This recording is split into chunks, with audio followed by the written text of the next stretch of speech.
Shirika la fedha duniani International Monetary Fund limetoa onyo kuwa dunia inakabiliwa na mshtuko mkubwa wa kiuchumi unaochochewa na kupanda kwa bei za nishati, hali inayotishia ukuaji wa kiuchumi katika mataifa mengi. Onyo hilo limetolewa wakati masoko ya kimataifa yakikumbwa na presha kutokana na mabadiliko ya ghafla ya bei za mafuta. Mkurugenzi mkuu wa IMF Christina George amesema kuwa athari za mgogoro wa nishati zitahisiwa na kila mtu, akisisitiza kuwa hata nchi zisizoendelea hazitaepuka madhara ya kupanda kwa gharama za maisha. Kwa mujibu wa IMF, kupanda kwa bei za mafuta kunasababishwa kwa kiasi kikubwa na hatari zinazozunguka usafirishaji kupitia Strait of Hormuz, njia muhimu inayobeba sehemu kubwa ya mafuta duniani. Hali hiyo imeongeza gharama za uzalishaji na usafirishaji katika sekta mbalimbali.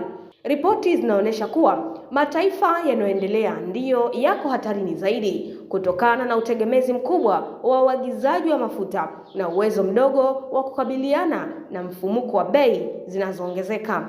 Aidha, IMF imeonya kuwa endapo hali ya sasa itaendelea, inaweza kusababisha kupungua kwa ukuaji wa uchumi wa dunia na kuongeza hatari ya mgogoro wa kiuchumi katika baadhi ya maeneo. Shinikizo hili linatoa wito kwa nchi kuchukua hatua za haraka za kiuchumi na kidiplomasia ili kupunguza mvutano wa kimataifa, kurejesha utulivu wa soko la nishati na kulinda uchumi wa dunia dhidi ya athari kubwa zaidi.